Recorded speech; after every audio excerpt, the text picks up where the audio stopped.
run by Scripted Social. Yeah, but it's a run by playwriting session. Yeah, playwriting. Yeah, but you know what? Let's just kick off. Let's just get into because we'll get into that conversation in just a moment, because we are back with another episode of the Manchester Indie Theatre Podcast, or MIT-Pod. You're here with me, Caroline. And Amelia. And we have a special guest, as usual, this episode. We have Andy Farhan. So what we're going to do, as usual, is we're going to kick off with what's on at the moment. Do you want to start, or do you want me to start? I'll start. Fantastic. I'll start by introducing a new writing night, Excellent. actually. We have Pink Zip Theatre's new write night on the 24th of May at the King's Arms. So this is in collaboration with Dare to Know Theatre. It's a double bill event spanning Salford and Oldham, and this write night will feature 6 new extracts from new plays written by playwrights based in Greater Manchester. Yeah, so it's going to happen on Sunday the 24th of May at the King's Arms, and then Thursday the 28th at Billington's in Oldham. Yeah, and there is a bit of a connection with Pink Zip that we'll discuss in a little bit with our current guest. But we also have, on the 22nd of May, A Long Day's Journey into Night. Of course, the classic by Eugene O'Neill is coming to the Empty Space, and that's in Salford. It's Elysium Theatre Company, who are returning to Manchester after a string of hits. It's the 70th anniversary tour. It's directed by Jake Murray. So that's really exciting as well. It's good to see some classic big hitters coming in, as well as some new work, which is great. We also have Nation coming to home from the 28th to the 30th of May. And this is actually following a sold-out Edinburgh Fringe run. It's a show where Sam Ward, where he is going to be asking the audience to imagine a place like this together that turns that act of collective imagination back on itself. So what begins as a story about a simple town becomes something darker, a fable about nationhood, national identity, and the political power of the stories people choose to believe. So that is Nation on at home from the 28th to the 30th of May by Yes Yes No No Theatre Company. That seems like a really sort of a piece for the times, doesn't it? It seems like a piece for the times.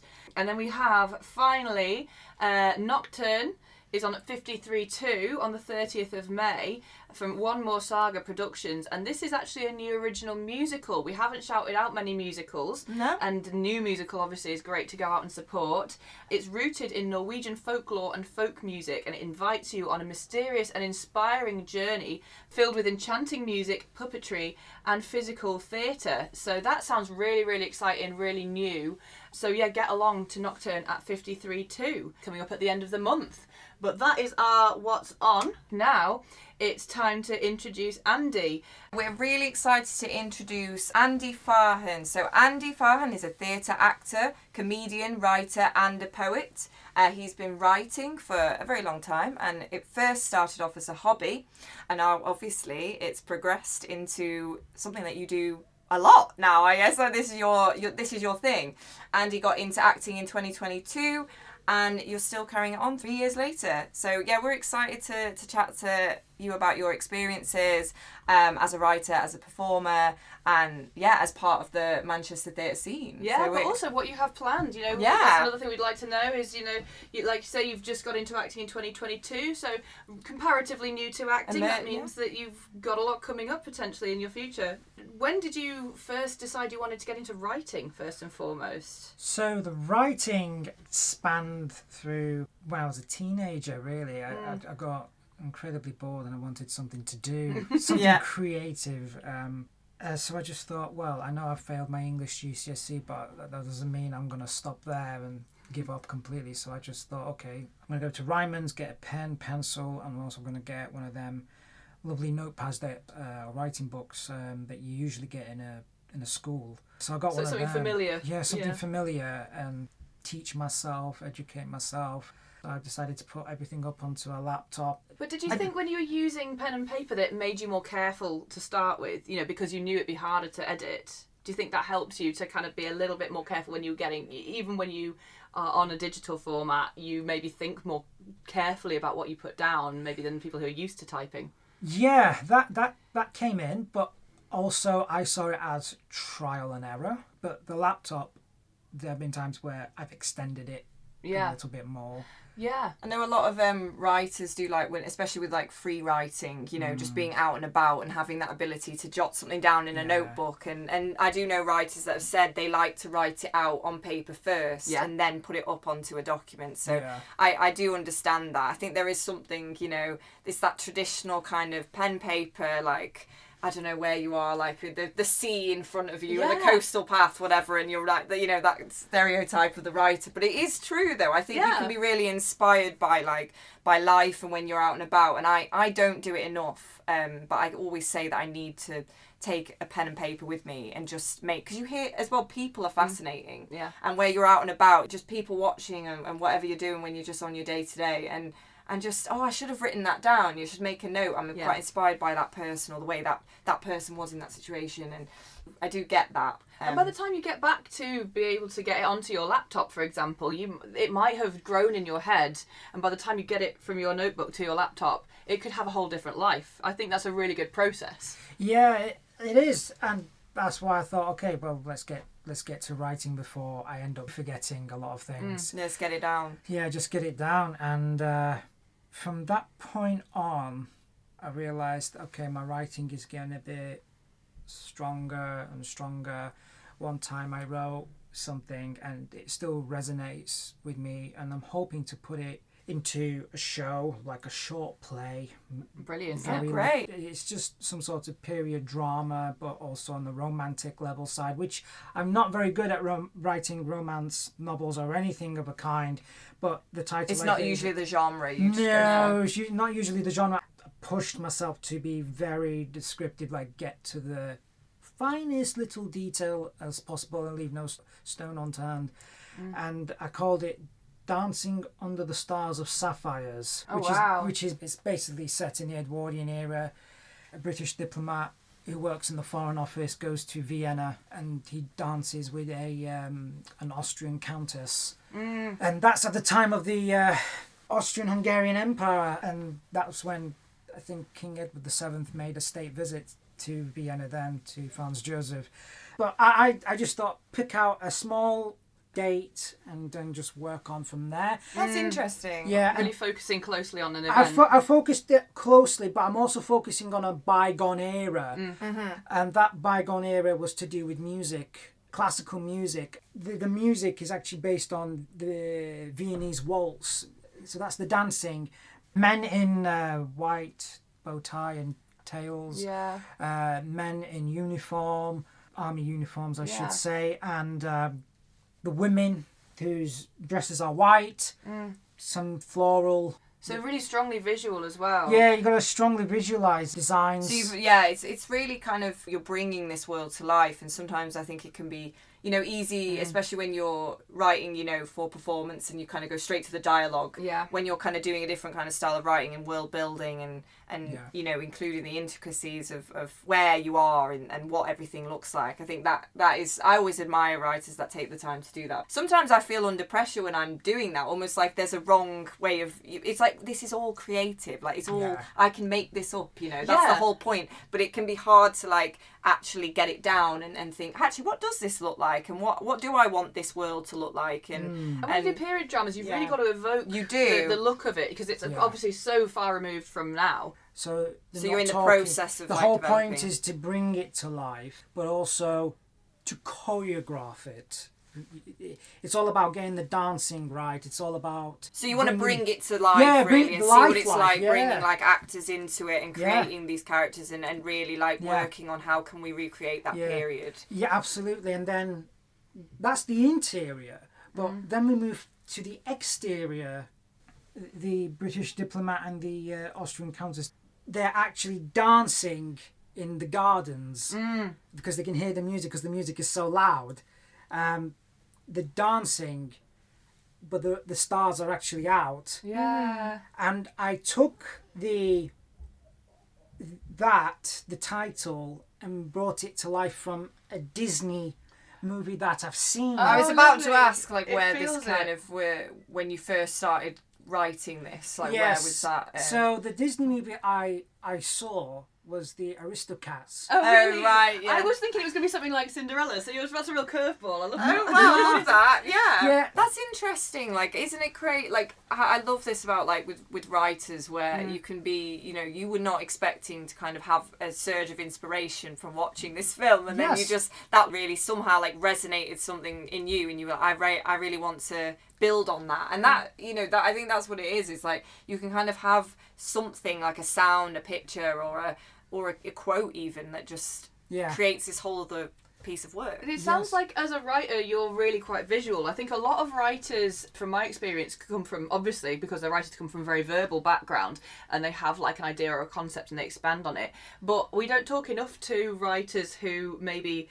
have got images in their head that they want to then create a story from. Yes. So how do you put that down, you know, and actually go through from the process of building that world? That's the hardest part, isn't it? You know, you can have these ideas and, like you say, if you don't put them down, they just disappear and then you've forgotten about them that quickly. Yeah. So actually having the discipline to sit down as well and like take that and try and make something from it and keep working at it. And it can be a lengthy process, you know, and it can be left for a while and then you come back to it. So as a writer, you know, it'd be interesting to kind of hear about that and your experience when it comes to creating that process and how you sort of stick with it. And I wrote that, and I was in college at the time. I wasn't even in Manchester. I was at in the Nottingham area. Oh, really? Yeah, so I attended college there, and I was transporting back and forth from Manchester to there. Oh wow, that's quite a journey. It is quite a journey, yeah. And I that piece of writing really stayed with me, and I kept it. But yeah, the writing, it didn't stop. I mean, I went and did some writing about lighthouses, writing about windmills. You know, it's I go from building to building and then from object to object. That's interesting. It does, again, really visual. Very visual. Some people, you know, it's like interesting kind of different writers have different sort of inspirations and things they want to focus on. You know, some people it's from an interaction or an experience, and others it's based on, you know, physical objects and things they've seen and landmarks. And that's interesting. It sounds like you're very much a period drama type of person as well. You prefer to write about the past, and I did used to be very similar. I've kind of migrated now into sort of writing about modern times, but there's a real appeal, I think, to writing something about interesting about a world that existed that, you know, do you want to take yourself back to a time like that? It's interesting to us. Yeah, is there a reason why the past appeals to you as a writer? Well, I am a history geek, so I will own up to that.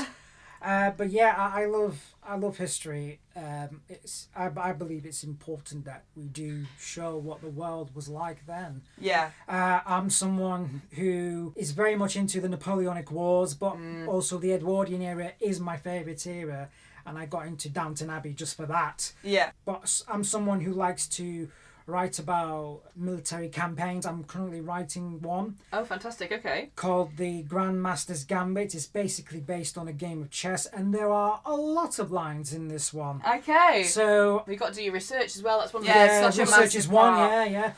Did you do creative writing like ever as a study, or is it just something that you always did and then No, this is something I always did. Back in the past, my career goal was to get into politics, and that never really worked out after 10 years. But it sounds you like have something to say. Yeah. It sounds like that has a bearing on your writing. You know, historical politics, but still, it sounds like there's a good amount of politics threaded through your storylines. This is your way of like saying like what you want to say and getting out your thoughts in like. And I think that writing and creative writing is one of the brilliant ways to do that. Yeah, it is. Yeah, and that's why I thought, you know what? I may be a writer, but I'll still try and do other forms of public speaking, which I've done before. I'm no stranger to the microphone. Well, you're also a comedian, aren't you? I'm a comedian. Yes. That's wonderful. It's great to have. We've had so many people on here that's like they're all polymaths. They do their writing, they do their acting, they do comedy, they venture into different fields, because I think when you're a creative, there's no point in trying to be restricted by these particular boundaries. You make your own work, don't you, in all kinds of forms. What have you been doing in terms of comedy? Where did that sort of start? So I did the Frog and Bucket comedy course back in 2023. Oh, brilliant. Okay. That was right after the acting. I was still part of an acting group then. Yeah. And I invited my acting friends over to come and watch me perform, and that was in the summer of 2023. Okay, I've done the comedy bit now. I'm going to go straight back into the acting. I did one show with my friends. I was only a supporting actor. And then after that, we went on a break. By the time we got into January of 2024, I did 2 open mics during the winter. Oh, yeah. Love an open mic. Yeah, really good. We love I that. prefer doing the open mics. I've done a few paid gigs. It's so good for you, I think, to just get up, you know, and do your material in front of an audience, wherever it's at in its development. It is, but I learned very quickly, try and do all the shows, preferably a cabaret instead of an open mic now. Okay, yeah. Cabarets are fun. They are, and the Love a variety as well, Yeah. the variety there. 'Cause you're not against loads of other comics, you're then interspersed, which is really nice. Yeah, because that's what I've learned very quickly. So back in January 24, I did 2 open mics. I did the Comedy Vault at Fierce Bar on Thomas Street in Brilliant. Northern Quarter. That's no longer there anymore now. It's been replaced by an Irish bar. And I did Stage Time Comedy Circus a few weeks later in January at Stage and Radio. Wow, I remember that gig very well. The first gig I did at Fierce Bar got no laughs. Oh, no. But when I got to the other one, I did get laughs, and my theatre friends did come and support me then. But wow. I mean, it's terrifying, that. It is isn't terrifying. Like the getting up, we've talked about it before, Yeah, getting up as a stand-up comic, you know, Yeah. it's a lot of pressure because, you know, as a performer, you can get up, you can be doing a show that is comedic, but you're not promoting yourself as a comic necessarily. So when you're actually going up and doing material, you know, and especially you can have an audience that are like, yeah, make me laugh, you know, it's a lot of pressure. So I absolutely, when I was a teenager, I used to watch a lot of stand-up comedy, and that really influenced me a lot as a performer and as a writer. But also comedians have gigs that don't feel like they land. You know, everyone's had their good days and their bad days. So and that's learning that. Yeah, you need to go through that to be able to be a successful comic. Yeah, it's all trial and error. But for me, that gig I did in January, there was about 40 plus comedians just wanted to perform, and I was there for about at least a good 2 to 3 hours just to get on. Yeah, wow. Because that's how big the community was, which I was not expecting. It's huge. There's a huge comedy community in It is. Manchester. It is. I'm currently on a WhatsApp group chat, and there's over 300 people. Some people are from far and wide. Yeah. But you have to really delve into the comedy community to find out what there is. Yes, there are stand-up comedians. There are sketch artists as well. Yeah. There are improvisational comedy, improv comedy. There are comedy characters. Yeah, there's clowning, of course. Clowning Lots of clowning. Yes, well. we've had an amazing clown on our pod. We have, absolutely. And- Shout out to Natalie. And we've had people who are willing to write comedy as sitcoms. There's a lot of people here in the Manchester community who are willing to do a variety of stuff. But then I took a break because it was winter. I was supposed to come back in April 2024 to coincide with April Fool's Day. Unfortunately, I was taken unwell with COVID. I was off for 1 week, and I was off work for that week as well. And then I came back on the 8th of April. So I've been doing comedy for now 2 years. I still class myself as a beginner. Yeah, I mean, I think 2 years, it takes so long to hone your craft, doesn't it? It is, But you're always learning. I think, you know, any one of us could still think of ourselves as a beginner in different contexts. It's hard when to sort of decide, actually, when am I no longer in that category for myself, because we are always in a state of learning, and it's a constant journey. It does sound like learning's a big thing for you, like you're working on progressing different things at different times. You know, you mentioned, did you say you failed your English GCSE? I think the way that the current curriculum works and how the way people are taught, it doesn't let you play to your strengths, and it's quite interesting how that didn't work out for you in an educational sense, but then you came back around to it in terms of your aspirations and what you wanted to do, and you have now made it in a shape that works for you.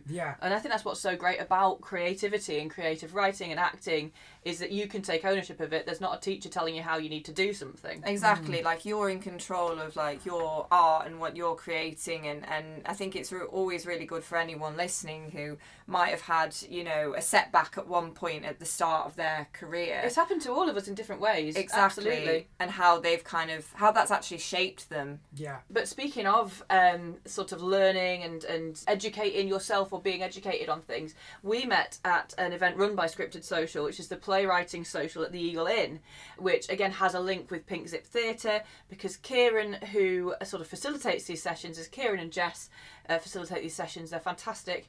And Kieran, of course, is one of the people that runs Pink Zip Theatre. And we did a little call out about Pink Zip's events coming up later this month. In fact, I think one of them's just in a couple of days' time, isn't it? 24th. Yeah. Go and check out the new writing night. Yeah, absolutely. Both in Salford and Oldham a few days later. But yeah, I've really enjoyed going to their events. I think they're really great. You've also been involved in the Scripted Social actual scripted events as well, haven't you? Yeah, so how that went about, I was struggling with my mental health at the time, and there was a chap called Sonny, and he was doing a session called Sunny Side Up. Oh, yeah. For people in the creative world who are, yes, struggling with mental health, but also dealing with rejection. I was struggling. I was in a very bad place. I saw it on Instagram. So I went there, attended the session, came out, and I saw there was this leaflet next to the till point. Oh, yeah. And it said Scripted Social on it. And I realised, I missed the first session. But I attended ever since, and it stuck with me because it gave me an opportunity to... It sounds a bit like it was meant to be, that you it were was kind of meant going to to be, this and you found yeah. Because I was looking for ways to get back into acting, and I didn't realise it was like that very, very quickly. The world works in mysterious ways. really It does, yeah, because I've been looking on Skiddle, I was looking on Eventbrite, I was looking on Fatsoma, the apps that were advertising events, and that you get tickets for that. And there was nothing. There was literally nothing. So when I saw that, I was like, okay, I'm definitely going to this. Yeah. And I've been going ever since, despite the fact I missed the first one, but I've been going ever since, really. And I've enjoyed it ever since, and I've not stopped at all, because I enjoy it so much that I do want to get into acting. My goal now is to be a comedy actor. Oh, wonderful. And like writing your own material. Writing my own material. I'm happy to do stand-up on the side. I mean, I've been doing stand-up, when I first started, it was 3 days a week, then it was 4 days a week, then it was 5 days a week, then it was every day. But I've taken a huge step back from the stand-up and went back to focusing on the acting, because the acting was a huge part of my life. Yeah. And I do a lot of writing, and I don't want to stop. But you can do all of these things at the same time. That's You the don't thing, have to take a break from one to do another, and that's the wonderful thing about being a creative. And you can create work for yourself, or you can create work for someone else. And I feel like the Scripted Social and the playwriting social is a case in point there, where they are supporting other people creating their own work, not just writing scripts, but reading them as well. That's one of the great experiences. It's facilitating that for people. Yes, absolutely. And when I heard there was going to be a playwriting social at the Eagle Inn, I'm like, yeah, I am definitely going to this, because I've actually written a novel. Is it something that you're wanting to convert into a play? That's definitely something I want to convert into a play, and I can confirm I'm writing my second novel as well. Hey, exciting! Yes. So that's the thing, being a creative, so many different fingers in different pies. Yeah, absolutely, yeah. And I'm definitely going to the playwriting. Brilliant. But also I will be meeting up with Kieran a few hours beforehand, because he's going to give me some feedback. Oh, lovely. For my novel. Oh, because brilliant. I gave it to Jess to have a look, and Jess said, turn it into a script. Yeah. So I had to Wow. do some editing and put... Of course, because you some can't just format have a it direct... Well, adapting it, essentially. Yeah, exactly. adapting it, and I sent it off to Kieran, because I want to do a one-to-one with him. Oh, that's lovely. That'd be really nice for him as well. And then once I've done that, I'm at the playwriting social with him. That's so great, because it's also, it's supporting another creative. Kieran's a great facilitator. He wrote Leeches, which won the Greater Manchester Fringe New Writing Award last year, I think, on the Greater Manchester Fringe. I will fact check myself. I will do an edit if that's incorrect. Fact check. You are correct. Well done. But yeah, so he's a very talented writer in and of himself, so it's great that you've used his faculties to support you. He is. He knows his craft. He knows what he's doing. He does. Apparently, I met him before. Oh, really? I do this, though, because you go to so many events and you talk to so many people. It is very, very easy to to kind of lose these names and faces in the mix. You might meet up once, you might forget their name, their face or whatever, but like I say, if they're consistent, they keep making work, you'll see them again. And like you say, you go to all of the events that are on for this, and I imagine that there are like regulars that go, and now it's become like a friend group. Like you say, you're going to meet to have some feedback on your work, and you know, that's a great thing to have when you're a writer, so you're not in this kind of isolated experience. Sometimes you can, as you know, get writer's block, you don't know where to go with it when someone else gives you that feedback. And I mean, it's so valuable. Can I just circle back a little bit, because you mentioned the Sunny Side Up events. Do you know if they're still running? Yes. That's brilliant, because that is a resource that is vital. You know, obviously creatives deal a lot with really stressful things. They deal a lot with exposing their own inner feelings and thoughts in terms of their work. And there's, like you say, a huge amount of rejection in the industry. You know, you don't want to put a damper on how great the industry is, but the downside of it is things sometimes don't go well, things sometimes don't go your way. So having mental health support for creatives available and out there is absolutely fantastic, and I'm so glad you brought that to light. Yeah, well, I'm glad I did, because so the next session for that, to my knowledge, might be last Tuesday of the month. We'll confirm that in the description, and we'll drop a link. But yeah, I've been going to them ever since, and they met all sorts of people. Usually I go there with bad news. I'm like, okay, this is what I'm doing. But recently I have been going to them with some good news. Yeah. Obviously, because I've been doing scripted social, I've been getting a lot of feedback from Jess, and I'm sure to get some feedback from Kieran. Obviously, I want to take my career very seriously. I want to take it another step forward.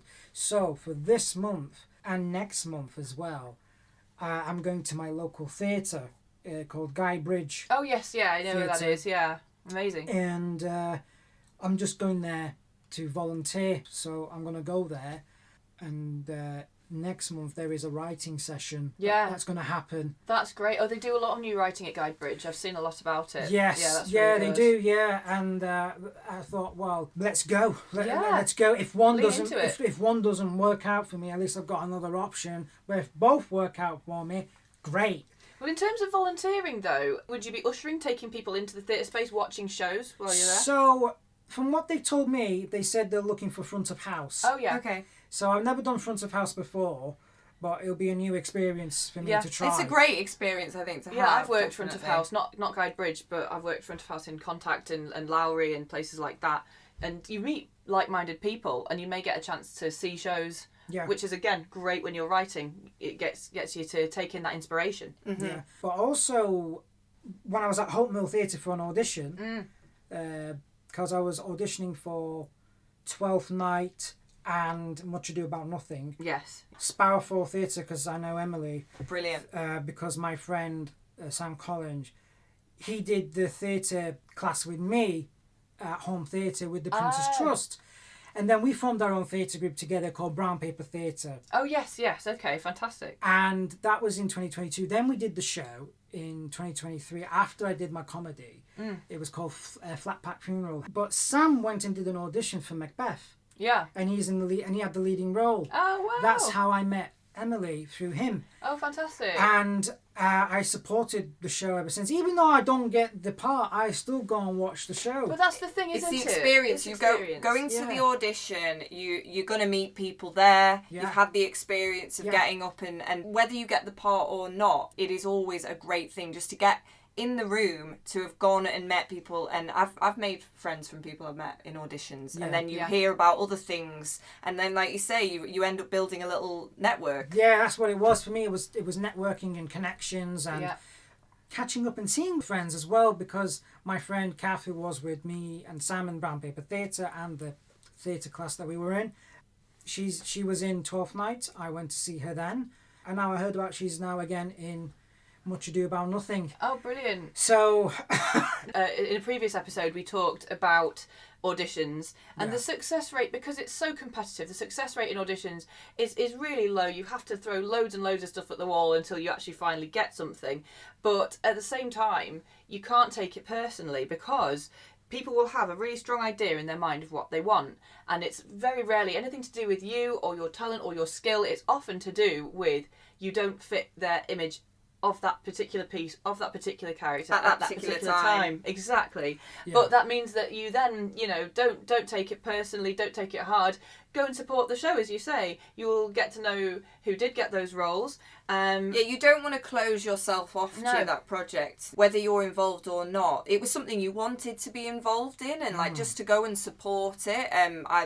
We big advocates for that. Absolutely. Going to see things Andy, it's great that you go to so many events. You just decide, right, I'm going to put myself out there. I'm going to go along to this, and that is honestly where everything will come from. As we say, the world works in mysterious ways, but also you do put yourself in those positions, to meet people, and there is no pressure or expectation. I think sometimes people feel they have to be a certain way or they have to do something, but just going along, going to see that show, going to that social and that meet up, you just never know what's going to happen. And even if you don't necessarily, maybe it isn't for you in the moment, you've still gone and you've tried something, or you've gone and you've made some great friends, and you end up doing something else with those people. Absolutely. And when I was at Hope Mill Theatre, I noticed there was a sign, like an advertisement, like a billboard, a small one, and it said mindful acting.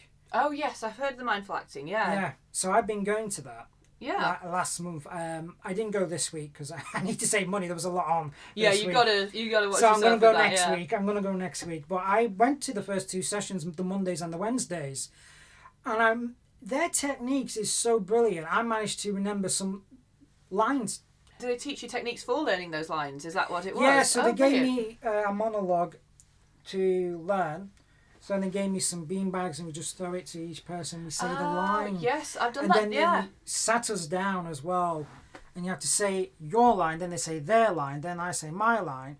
And then we have to build it up. And once we've done it multiple times, we have to make it even longer.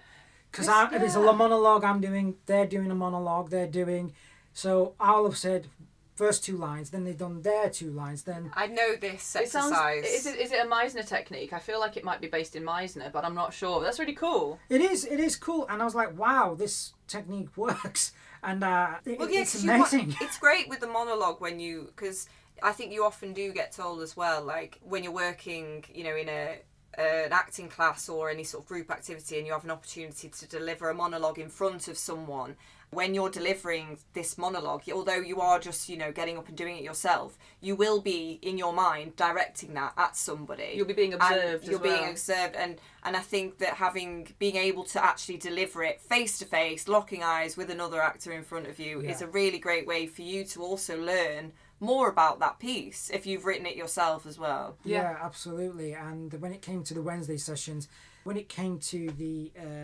self-tape, I really botched it. Self-tapes are hard. It is hard.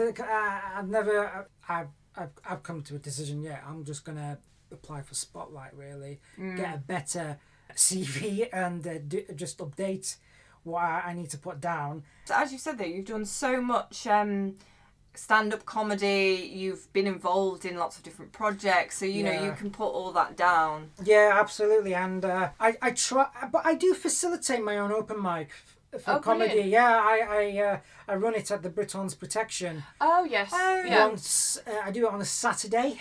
On a Saturday, okay. Yeah, once a month. Does it have do you have an Instagram for it, or do the people just email you if they want to be involved? I do have an Instagram for it. It was called Comedy at Pub, but I changed it to Red Carpet Comedy MCRB. Okay, that's fantastic. We can drop the handles. We'll put the handles in there. Yeah. We'll be putting the handles in for everything from Sunny Side Up to that, to Scripted Social, to mindful acting. The fact that you do so much is fantastic. We can kind of talk about all that in our descriptions. Yeah. But also, I had this discussion. I did an interview where the interviewer asked, "What do you think is more important?" I think she said talent or hard work.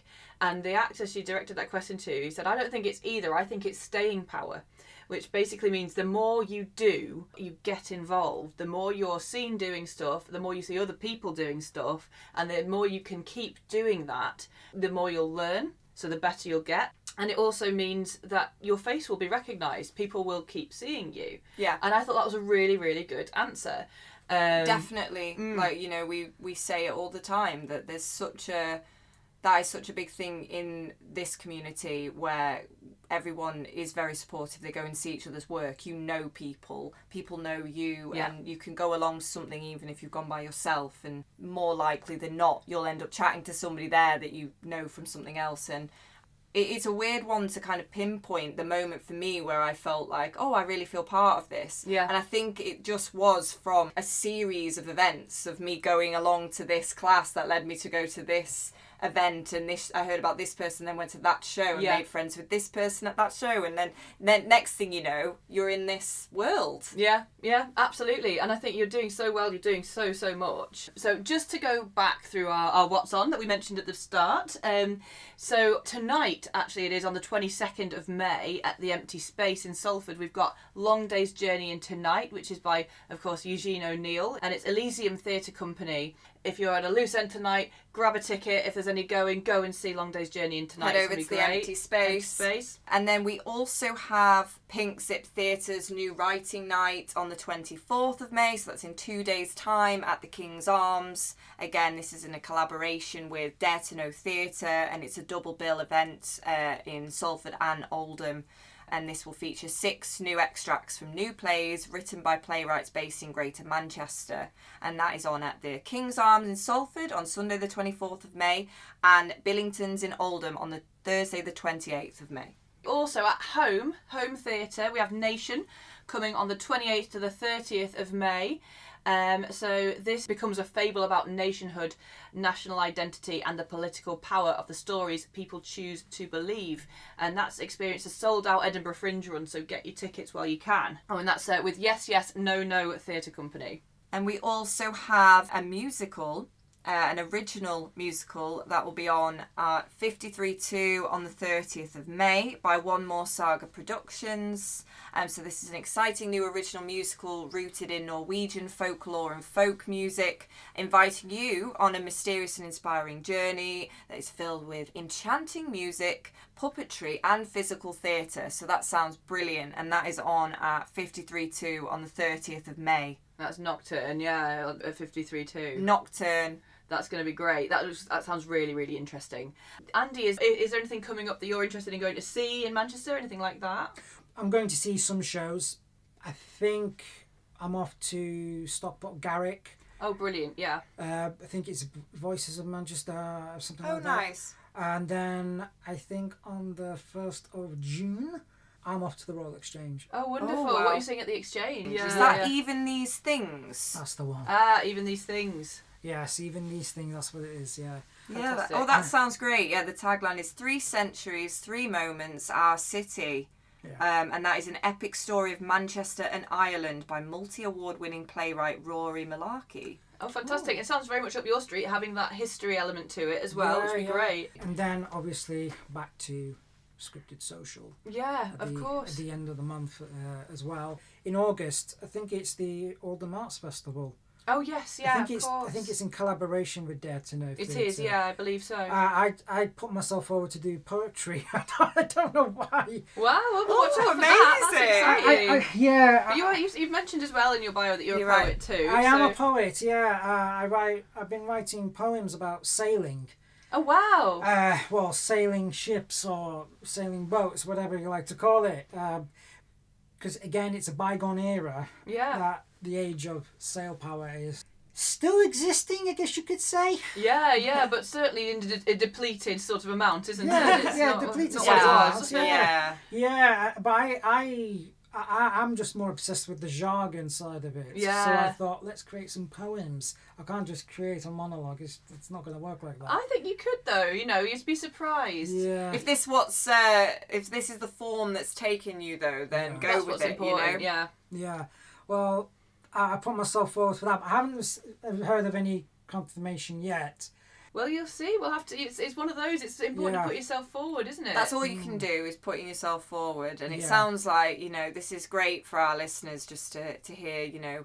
Someone that as a writer, a comic, an emerging actor as well, you are throwing yourself into things, and that is all you can do, and that's all that's in your control is, am I going to go along to that event? Yeah, and as I was saying about the staying power, that's how you get that. That's how you just keep doing it, you keep at it. Of course, it's so important, as you said, to look after your mental health, because that can take a real toll if you're just constantly pushing and striving. It's tiring. And sometimes, when you are going for things and being part of a more supportive community, and really backing and championing yourself as well, that is the way to go. And just carrying on, don't be deterred to put your work out there, and just carry on being creative. Well, that's what I've been doing ever since, really. When I had a burnout, when it came to the comedy world, there was a gig that was happening for charity. I thought, go on, I'll do that.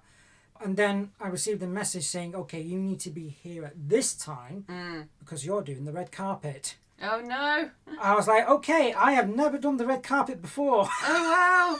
That's a bit of a baptism of fire, isn't it? Yeah, so I remember I had to clean shave my face, so I had no beard.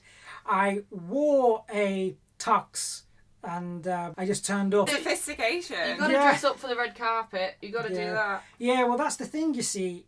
You see professionals dressing up for the red carpet, but... Dress for the job you want, Yeah, dress for the job, yeah, absolutely. Exactly. Yeah. I think we're getting to the point where we might need to bring this to a close now, sadly. We're getting to the hour. But you've got so much coming up, Andy. It's so much you're getting involved in, and it's so cool. So what we'll do you have like an Instagram handle that you're happy for people to follow? Or Yes, so my Instagram handle is a private account, but you can always put in a request. Yeah. So my Instagram handle is Andy Does Jokes. So that's all one word. Andy does jokes. Yes. Fantastic. And we'll put that as a link as well, as I mentioned. And of course, all the fantastic things you've mentioned, like mindful acting, like Sunny Side Up, Pink Zip, Scripted Social. There's been so many name drops in this episode. It's going to be such a full description. That's we'll great. have all the links dropped in the descriptions, and then also in our link tree on Instagram as well. Absolutely. But for now, I think we're going to have to thank you so much for coming on, Andy. It's so been much, wonderful Andy. to chat to you. And thank you everyone. Thank you for coming along. No, it's been brilliant, and it's been great, getting to hear about your many events that you've been up to, like you've been going along to, and just for our listeners, I think the big takeaway, just get involved, like go give it a go. Absolutely, give it a go, get involved. Something might stick, you might keep going down one route, you might decide to change direction. That's absolutely fine. Just try it out at the end of the day. Or create your own opportunities. Exactly. Absolutely. Well put. Absolutely well put. But if any of you want to be on MITPod or Manchester Indie Theatre Podcast, all you need to do is email mitpoddy@gmail.com. That's mitpoddy@gmail.com.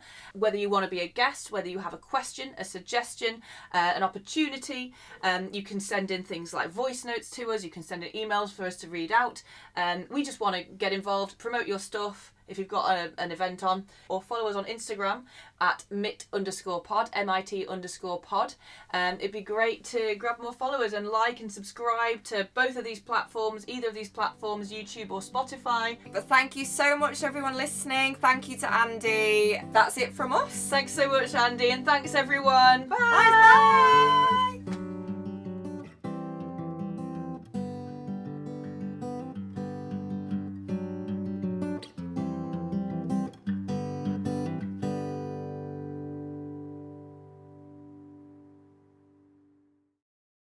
It's a bit embarrassing, but then I'll start again in a second when that's done. My stomach, I'm so hungry. Yeah. Caroline's stomach really wants to be on the pod as well. It really wants to be on the pod. They have Every bit of me is an attention seeker.